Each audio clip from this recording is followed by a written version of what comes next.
This is a strange time with lots of pressures and stress. I can't make it all disappear, of course, but I can offer you a way to stay hopeful, grounded, and focused for the new year. It's called Productivity Tools 2021. Simple strategies to help you be calm, mindful, relaxed, and productive. Themes include a working at home self-assessment, startup and shutdown routines, 3 ways to use fasting for clarity, a method to replace bad habits, spring clean up your life tips, and so much more. During December and January only, we are offering a 2-for-1 special. Get the 2021 Focus Toolkit and all the 2020 organizational tools with their how-to recordings.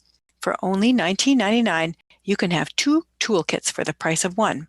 How-to recordings to get organized, and invitations to 12 months of upcoming focus tutorials and recordings. But don't wait too long to decide. After January 31st, the price will go up to $27.99 and will only include the 2021 toolkit. So don't miss out on this great deal. Get in on your 2-for-1 productivity tools special right away before the deadline. Go to shiftworkplace.co/productivity tools. That's shiftworkplace.co/productivity tools.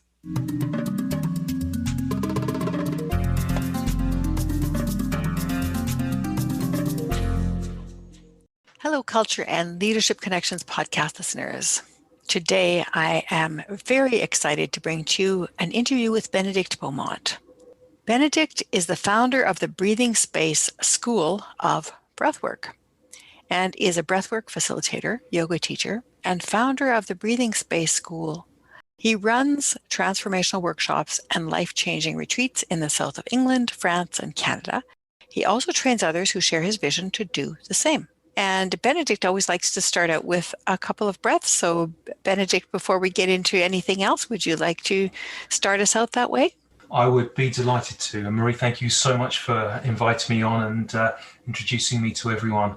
So if you're listening to this, one of the easiest techniques that I've found to come into presence, to kind of really connect with someone, is to just take 3 or 4 breaths with them. And I start almost every single meeting that I have with someone now, just taking a few breaths, and the difference that it makes is incredible. So as you're listening, I would love for you to just take a few breaths along with me and Marie.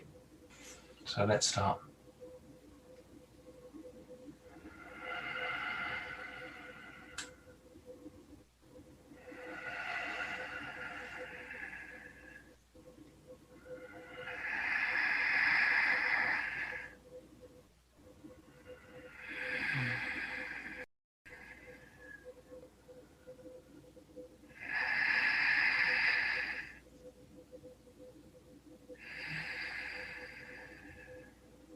Thank you.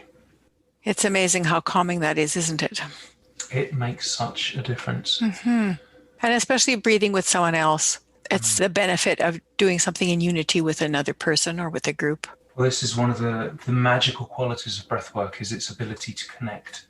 Now, often we use breathwork to connect with that deepest, highest part of ourselves, but it also has an amazing quality of being able to connect with other people as well. Mm-hmm. And maybe with everything else that's living. Yes, absolutely it does actually. One of the practices that we have is something I call nature breathing, where we really imagine breathing in with something in the natural world, a tree or a flower or even an animal, could even be a rock actually, and really try and, I don't know, synchronize, relate, just almost be together with that one object. And it's a simple yet incredibly profound exercise. Imagine if everyone in the world were doing that, how much more respectful we would be of the planet. One of the sayings that I love is, if we just concentrated on ourselves and didn't worry about what everyone else was doing, the world would probably take care of itself. Mm-hmm. So I really agree with that. If we could all individually connect with the environment around us on a deep level, I don't think we'd have any problems with pollution or environmental waste or anything like that. I just think we would be too connected, and harming anything outside would be like harming ourselves. Well, if everything needs to be united and at one, then when you think about it, anything that separates us from everything around us and everybody and like you said, rocks and plants and animals and people and everything, anything that separates us from that experience is ultimately not going to be healthy. Mm-hmm.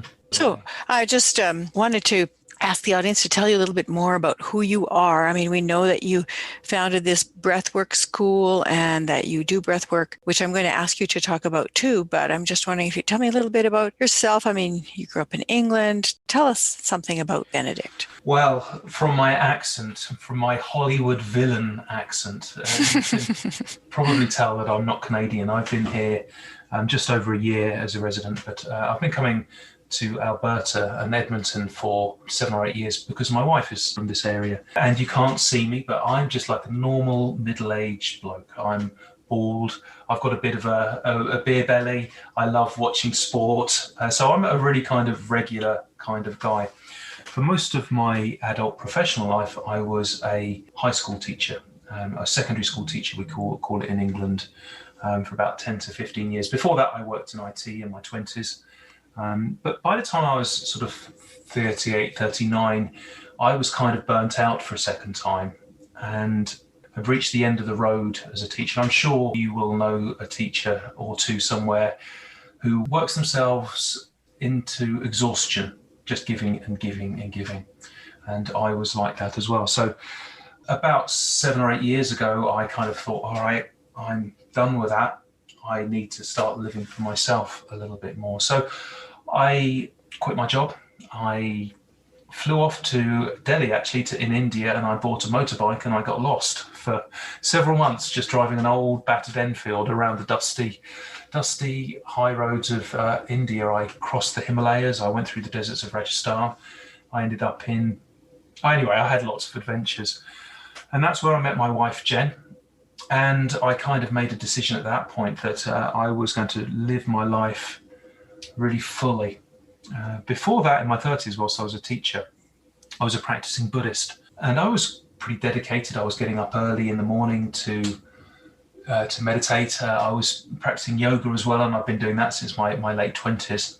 But nothing really stuck with me. I was getting a bit at the end of it as far as I could go with yoga and Buddhism, and teaching all changed. So for the next 5 or 6 years, me and my wife, we had a life of adventure, I suppose. We lived all over the world. We lived in Thailand and Bali. We lived out the back of a car traveling around North America for a while. We lived in France. We ran bed and breakfasts together in England and in France. We lived in Vancouver. We trained to be yoga teachers there. And then all of that changed kind of when I discovered breathwork in 2014. And I kind of realized that was going to be my calling in life. And a year or two later, I trained to be a breathwork facilitator and then opened the Breathing Space School of Breathwork.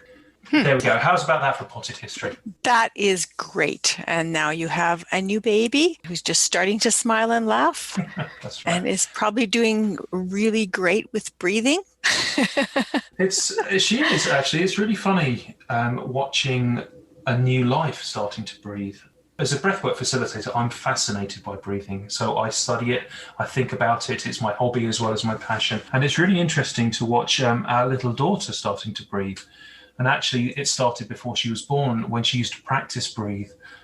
When she was in her mummy's tummy, we used to see her practice breathing and exercising her lungs. And then when she comes out now, one of the things that I'm really noticing with her breathing is how it's an emotional reset button.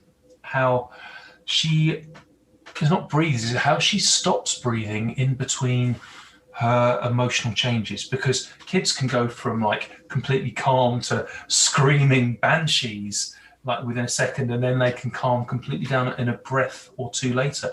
And it really is linked to their breath. And I really noticed there's a kind of moment when they stop breathing and it's like this emotional dial gets switched either to reset or to kind of hyper or to calm or to happiness, like that. And I'm noticing a real link between her breath and her emotional changes. What an interesting experience to be able to watch that from the beginning of a life, given what you know about breathing. Absolutely. And you know, all the delightful sounds that babies make, all the snuffling and all the kind of snorting and all the growling, especially as she's feeding.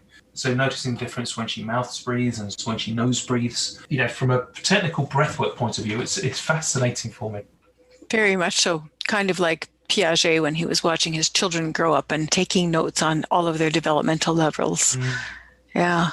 So I wanted to ask you a little bit about your childhood. So can you share a couple of incidents from your childhood that you think were formative for you? Oh, now there's an interesting question, which I've not been asked in an interview before. Okay, so I grew up in the 1970s and 1980s in a town, and now it's a city called Brighton, which is on the south coast of England, just by the sea. If you imagine where London is directly south of that. And I grew up in the suburbs. We used to go on family holidays through France. We used to all pile in a car, my mum, my dad and my sister and me, and we'd drive for sort of hours or days, which isn't much in Canada, but in England, driving more than about 2 or 3 hours, most people won't do. And we'd drive for sort of, 2 days to get somewhere.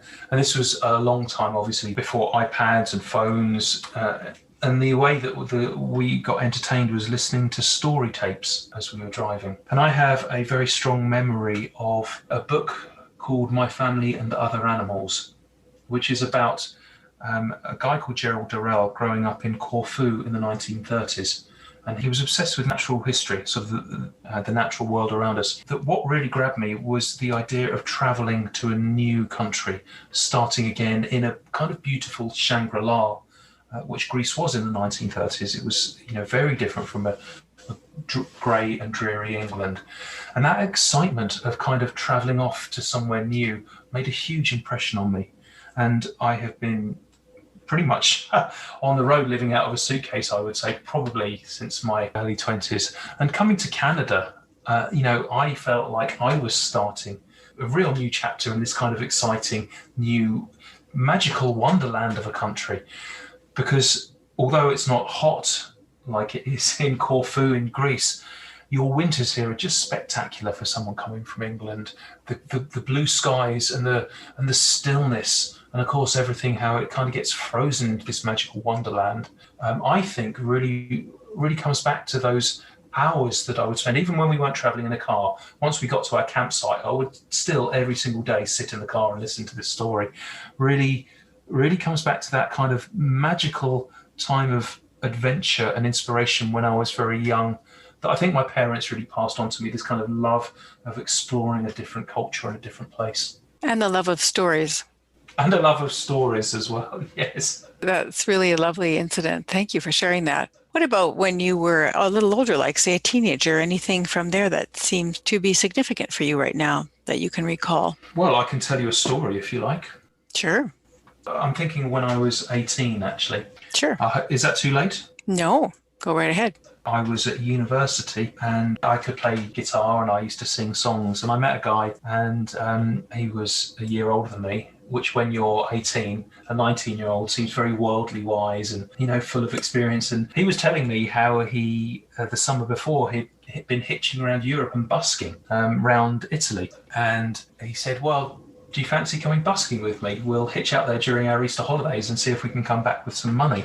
And so I went hitching around Europe when I was 18. I started off with £10 in my pocket when we crossed the channel, and all sorts of adventures happened. Like we couldn't get a lift out, so I smuggled myself on the Orient Express and got kicked out in, I think it was Strasbourg, at 4:00 in the morning in a snowstorm, and had to try and hitch my way across the Alps. I got lifts with Dominican monks. I met the principal violinist, or the ex-principal violinist of one of the Viennese orchestras, who'd had a mental breakdown and now was a sort of busker stroke tramp.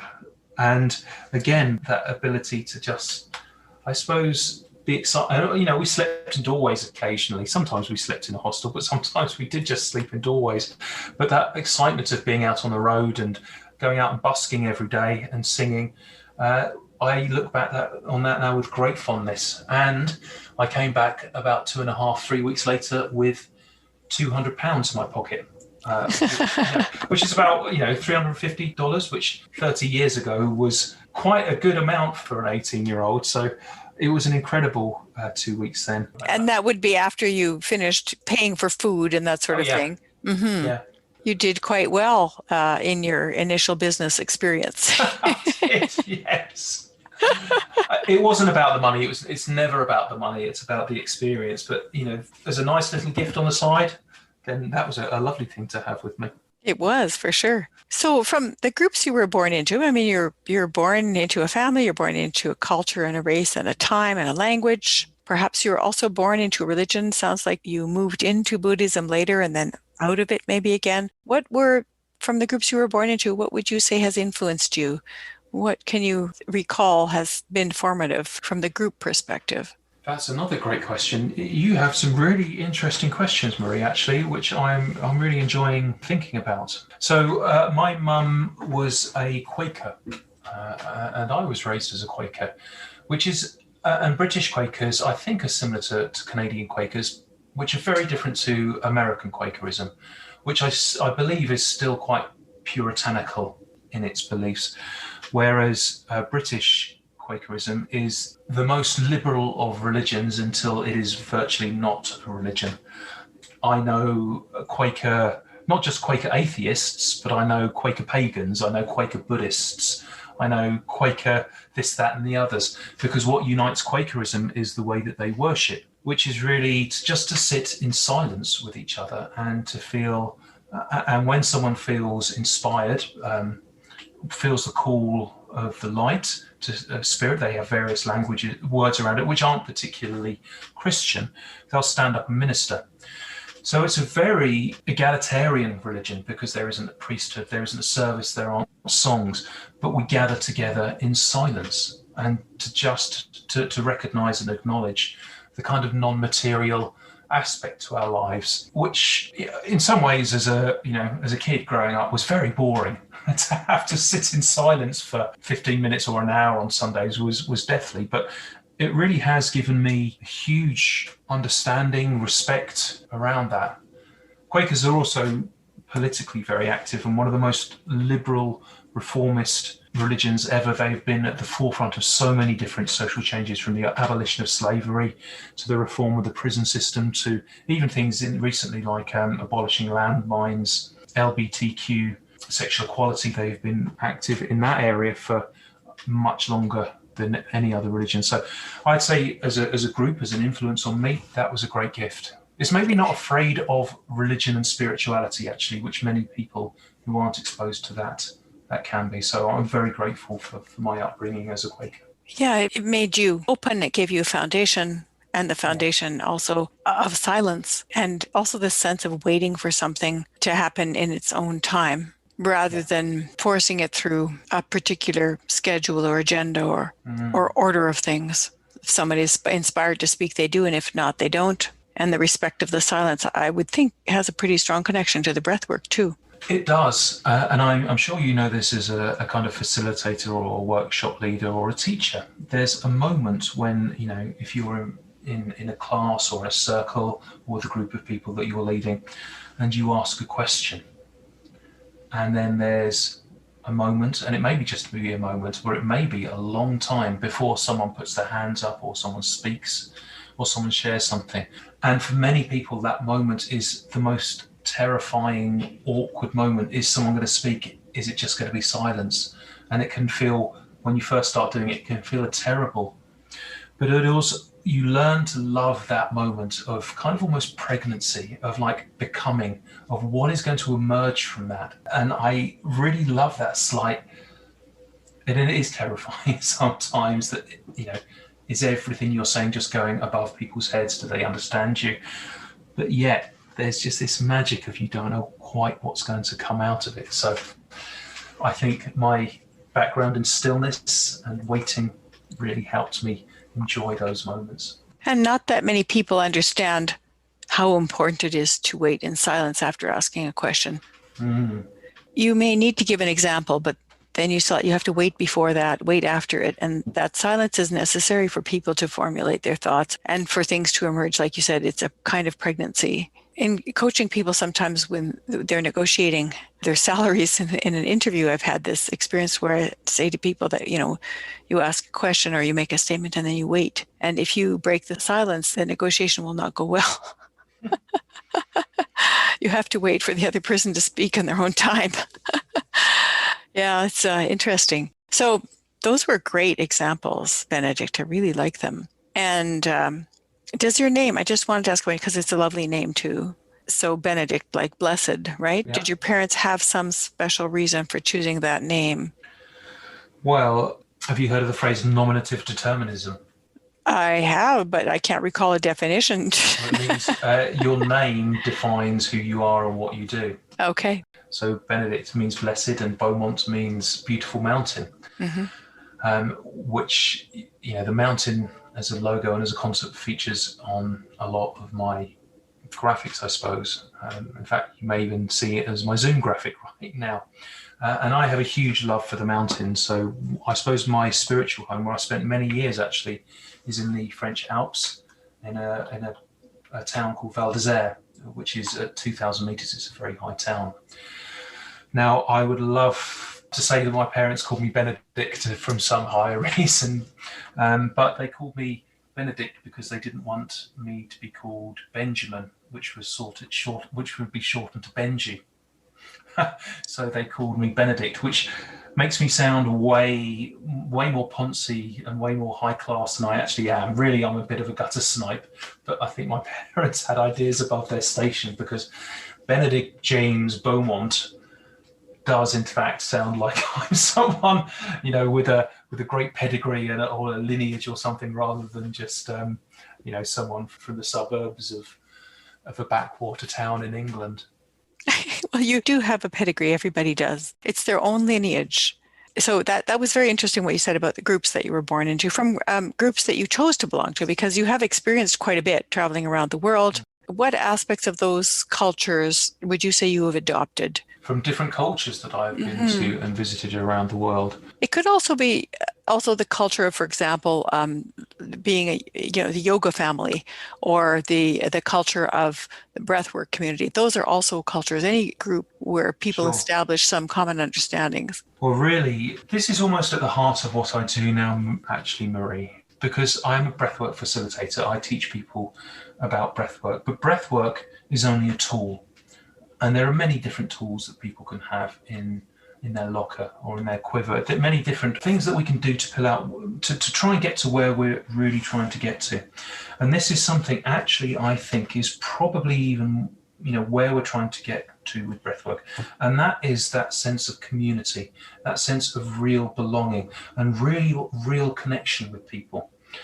Because we may know lots and lots of people in our lives and have lots of connections with people and lots of kind of conversations, but how many times do we actually really properly connect at a deeper level, at a real level, where we're not just talking about, where we're going to on holidays or what our day's been like. We're actually having a real kind of moment of emotional intimacy with someone. And breathwork is one of those ways that we can do that.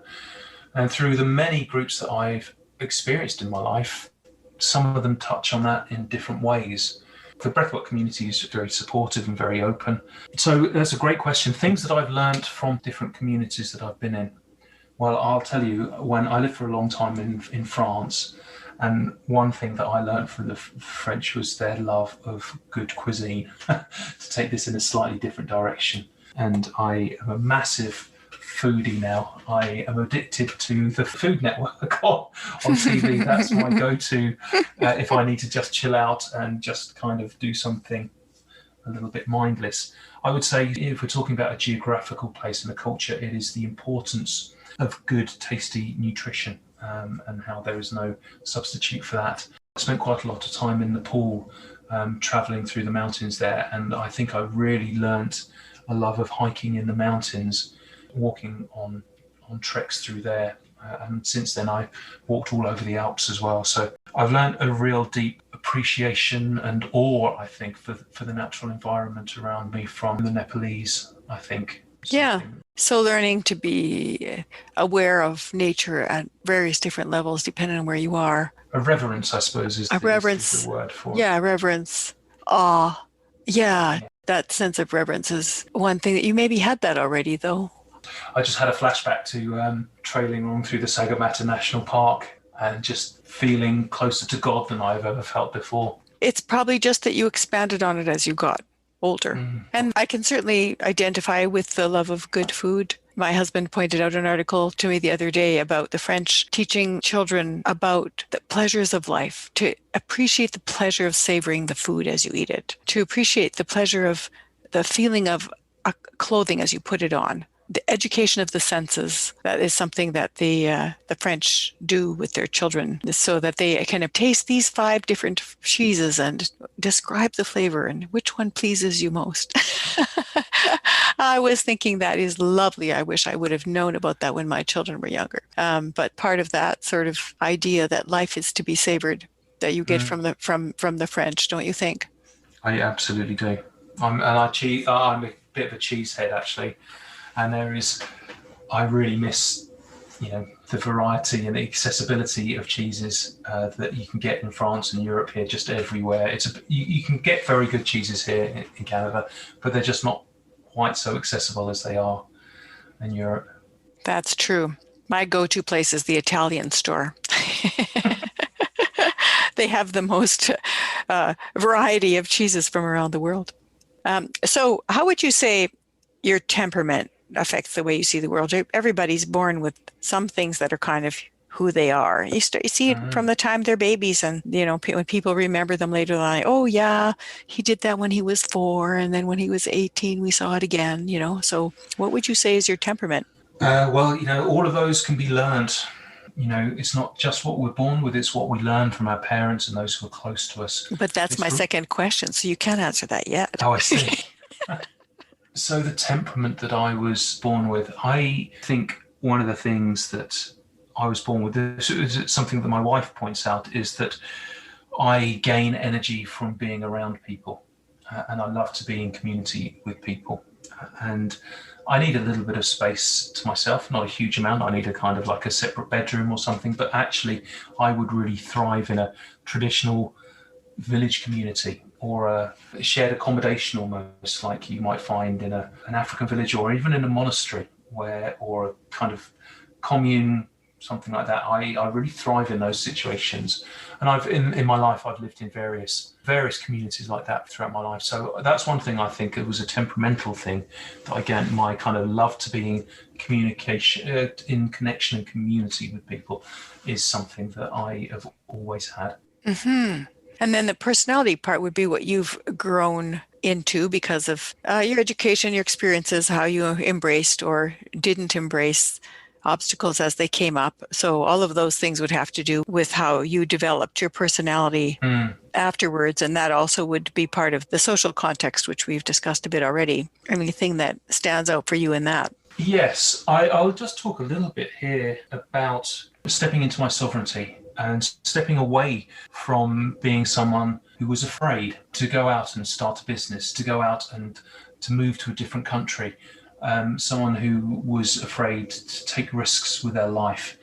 Now, I have been taking risks with my life, all of my life, because, I left my first job in my 20s when I was being paid 6 figures, actually, as a 27-year-old. I got bored and I walked away from that. I carried on doing that. I, quit a job in IT where I was being paid a lot. I quit my job in teaching and I didn't know what was coming. But each time I did that, I grew back stronger. But it wasn't until I was in my mid-40s, until I started breathing space, that really I stepped into my power, into my calling, into being and doing what I was really meant to do in the world. And the feeling of confidence, or you are where you are meant to be, like that, when you finally do that, is an incredible feeling that you are doing exactly what you are meant to be doing and you are in the right place. There's no feeling quite like that. So I think that would be my lesson, I suppose, my learning about my personality. I've been taking risks all my life with my life. But there was a point where actually everything started to make sense, and I really felt a change and a shift into doing what I wanted to be and being completely happy with who I was and where I was and what I was doing. Hmm. I'm not sure if that completely answered your question. No, it really does. It's great. I was just thinking about what you said. The other thing I wanted to ask you about is time in your life when you felt, and I'm sure you've had many, but when you felt that what you understood the world to be was not, in fact, how other people around you experienced it, and you were coming from a cultural perspective. So kind of a disconnect or a surprise or something that struck you that way. I think I've always been a student of human nature, even from when we were at school and we started having to make choices about the subjects that we would study. And in England, we do that, I think, earlier than you do in Canada. You know, when you're 13, 14, you have to make your choices for your GCSEs, which are the examinations that you take when you're 16, and then your A-levels, which you take your exams in 18. And I always wanted to choose the humanities. So I chose geography when I was 14, and history, and then I chose economics and politics and philosophy, and then because I wanted to understand why and how the world worked. And so just through those studies I came aware that actually everyone wasn't quite the same as what I thought.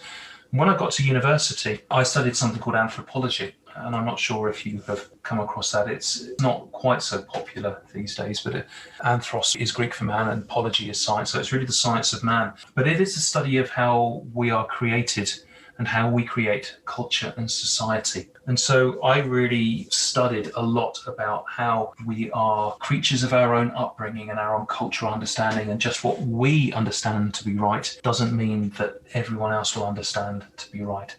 And one of the examples around this that I always remember is magic, how magic actually physically exists for much of the world as a way of thinking in the way that rationality exists for us in the West. Yeah, that's what we believe in. That is how the world works, and that's how we understand it. And of course, it's right. And of course, this is the way the world works. But if you speak to someone where shamanism, for instance, is the dominant mode of thinking, then shamanism is the paradigm in which you think and how everything can only make sense, and everything does make sense in regards to that. So I kind of felt that I was aware of that quite early on from a kind of intellectual point of view, if you see what I mean, and I found it absolutely fascinating to kind of think how different people and different cultures and different societies understood and thought about things. Yes, and I think everybody should have to study anthropology because it helps you to think about the big questions. What does it mean to be a human being? And what is human nature and what is cultural? At the time, I do remember thinking as a 19-year-old, maybe I shouldn't think about this stuff at this age. I'm a bit too young, because it really did blow my mind. It affected incredibly how I think and approach the world, actually, about that kind of relativism of how just because you think strongly about something doesn't mean that is right and shared by everyone. And some of the things that I studied particularly was just probably not appropriate for a 19, 20-year-old to try and get their head around. So why not? That's the age of abstract reasoning. Well, yes. For my dissertation, I wrote about Aztec human sacrifice and cannibalism and how that played such an important part in their ritual existence, not just supposed to their existential world. And that was probably a little bit early for me to try and get my head around why the Aztecs thought human sacrifice was necessary and important, and they had to do it. Right. But what I'm actually talking about is more personal.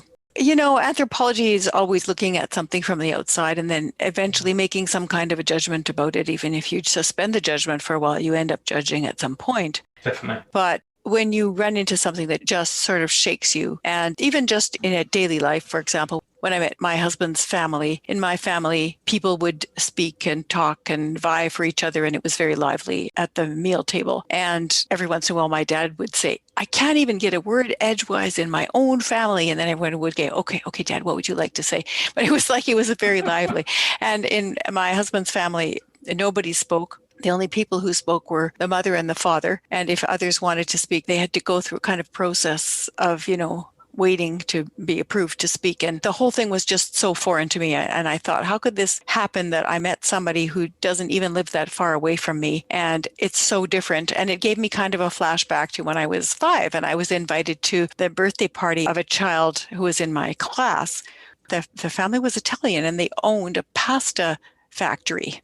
And so they brought us to the pasta factory for a tour for the birthday party. And then after that, then they made spaghetti and sauce on it and everything. And although I had a very diverse experience to a lot of different cultures, I had not been exposed to Italian culture or Italian food. And it just sort of shocked me. I remember running away afraid because of the food smells were so unfamiliar to me when I was 5. And to me, that was the same kind of flashback that I had from that other experience. So I'm wondering if there's a time when you had felt that there was this kind of a disrupt to you personally. That's a beautiful example, actually. I could picture that immediately. And I certainly can remember experiences like that from when I was a child, actually, going around to people's houses where it felt completely different. And some of them were like, really quiet places where kids weren't allowed to speak. And then some of them were like bedlam going on with everyone shouting and everyone being, laughing and joking and teasing each other in a way that my family didn't. So that's something, actually, I think your question has actually just opened up something for me. One of the ways that my family, especially from my father, show affection is by teasing, is kind of being a little bit cruel and, kind of laughing. And I thought that was just completely normal. It was kind of very, not necessarily rough and tumble, but, we'd tease each other about something that was going on. And then a little bit later, when I was an adult, one of my girlfriends said, "There's a bit of a cruel atmosphere between you and your father. Actually, some of the humour isn't always about love. Sometimes it's just mean." And I had never thought about it like that before. But actually, when I came to look at it and I came to experience other families where there wasn't that kind of constant needling, I kind of made me think, hang on, is there something else that's happening in my relationship with my father going on? And it really taught, my message of how to love someone and how to communicate that love from someone. The example that I got was to kind of to joke and to tease and to, just to play around with them.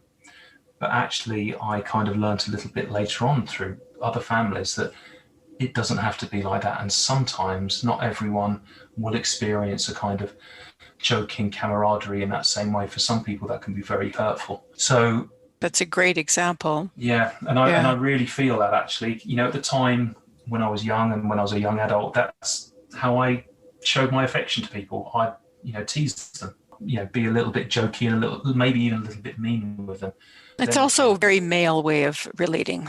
It is a male way. You see men always, joke insulting each other all the time. You rarely see a man compliment another man. It's completely different from the way women will communicate with each other typically.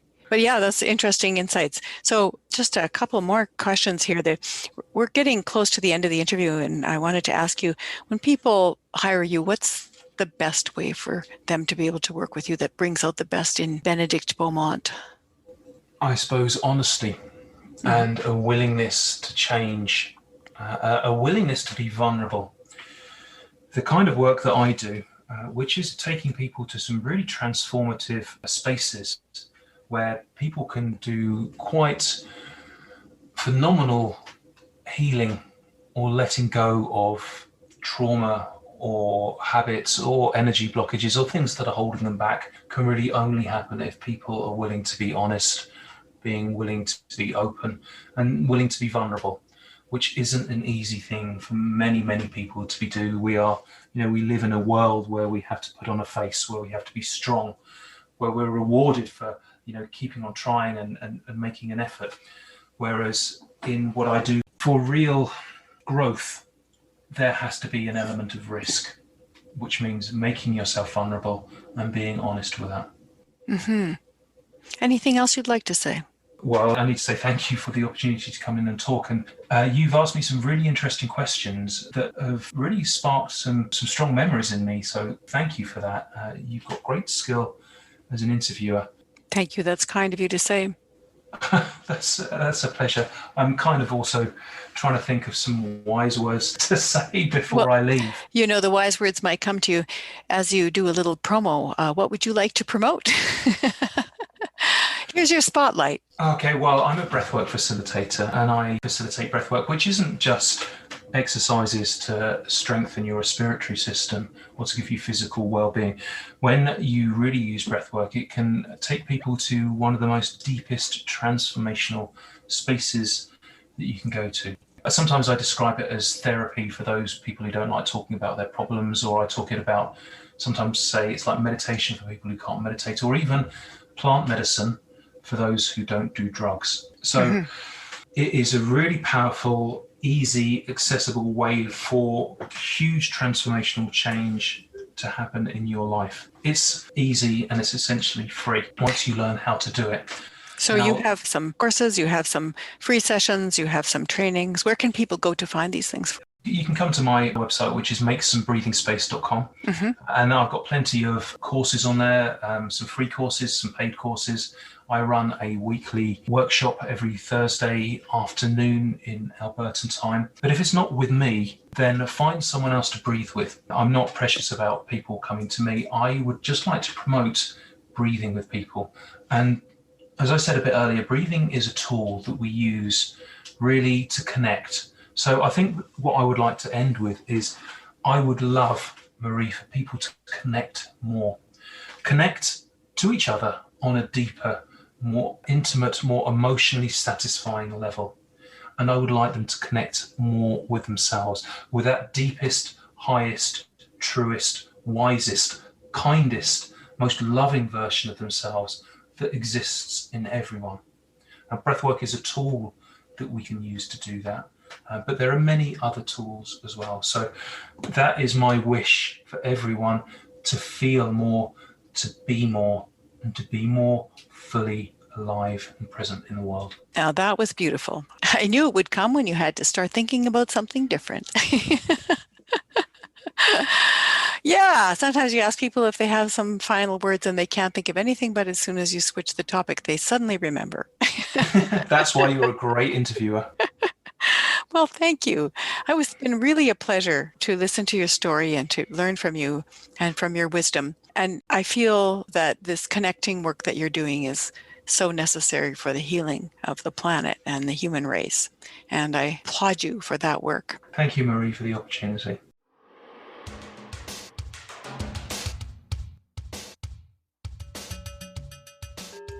Benedict Beaumont worked as a secondary school teacher for 15 years, but quit to travel on a motorbike across India and Nepal, where he met his wife. They traveled together all over the world until he discovered breathwork and trained to be a facilitator. He believes that one of the magical qualities of breathwork is the ability to connect with our higher selves, with other people, and with the environment. He claims that when we reach a deep level of connection, harming the outside would be like harming ourselves. I'm so glad you could join me on this exploration of the inner and outer travels of Benedict Beaumont. And I hope that you will share this episode with someone who you think could benefit from it. If you have an idea for a guest, or would like to invite me to speak on a show that you host or listen to, please contact me at marie@shiftworkplace.com. Thank you so much for listening to my podcast and for sharing these intimate, meaningful moments with our powerful guests. May culture and leadership connections continue to guide and inspire your day. This podcast would not be possible without the expertise of our Culture and Leadership Connections production team. A big thank you and shout out to Mike Kurlander for audio production and editing, to Malvika Kathpal for the show notes, Bernadette Guadiz for online web and social media management and promotions, Celine Bayogo for design, and Kirsten Hoyer for website and branding. Thank you so much. Hey, Culture and Leadership Connections podcast listeners. Do you love these insightful and moving interviews published twice monthly for your listening pleasure? You may not know that it costs between $300 and $500 per month to pay for our podcast episodes. Shocking, but true. Well, now you can help support this podcast by showing your love with a little skin in the game real money on the Patreon website. For as little as $5 or as much as $50 a month, you can contribute to keep Culture and Leadership Connections alive and healthy. Your donation is invaluable in helping us connect the hearts and minds of people across cultures and professions for happier and more humane workplaces. I know you will call on your inner generosity, knowing that your contribution is a practical demonstration of love and support. Check out the patreon.com/culture and leadership connections page to see what subscription level feels right for you, and find out about the special loyalty perks at each patron level. That's spelled Patreon, patreon.com/culture and leadership connections. Thank you for your generosity.